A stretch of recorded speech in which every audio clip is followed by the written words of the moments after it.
Dear LİCH, it's time to say goodbye. We, your team Bong, we are sad to see you leave. However, we will keep you in our hearts and our minds every single day by applying 4D and 1P effectively. Thank you for everything you did for us. Hope to see you soon back in Vietnam, and until then, all the very best to you and Maya in Ghana. Goodbye, LİCH. Goodbye, LİCH.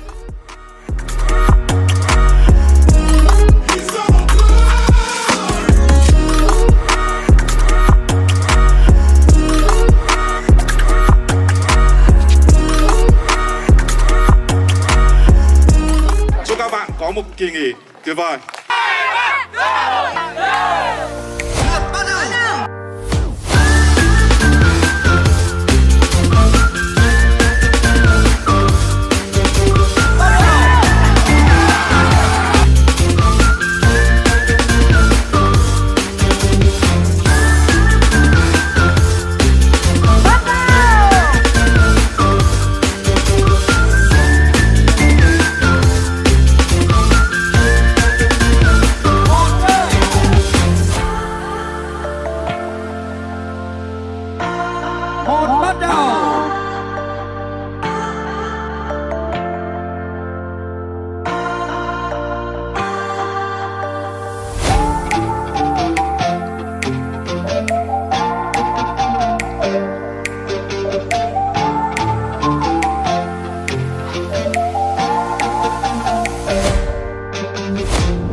Energy. I did not only see a lot of power this afternoon, I also saw a lot of passion, and very importantly, maybe the first slide.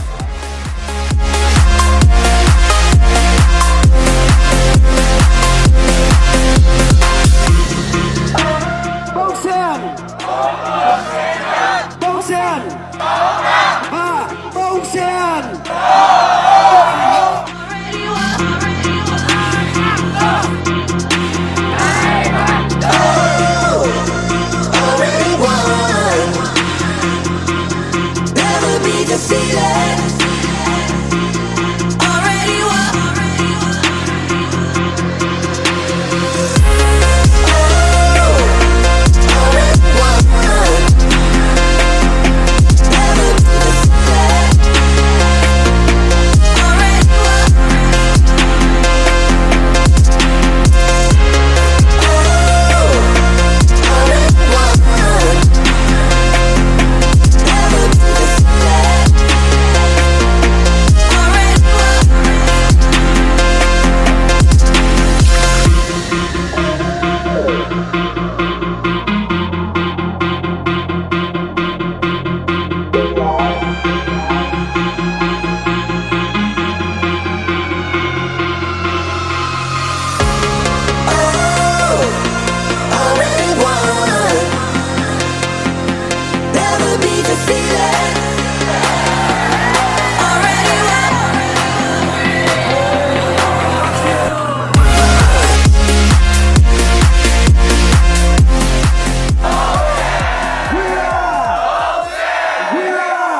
Bông sen tròn 6 tuổi. An toàn trên mỗi bước chân qua. An toàn bắt đầu từ tôi trước. An toàn với tất cả chúng ta. Chúc mừng bông sen tròn 6 tuổi. Chất lượng xuyên suốt mọi quy trình. Nguyên liệu sạch ngon chờ sản xuất.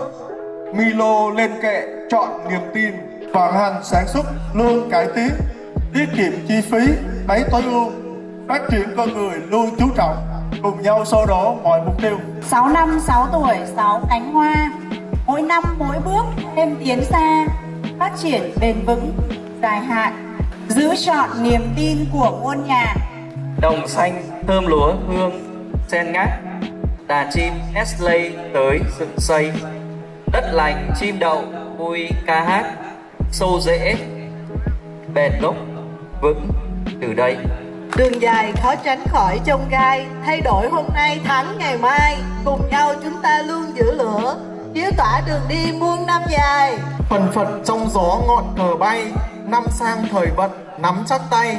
Đón đầu ngọn gió định xu thế. Tương lai rực rỡ ở cơ này.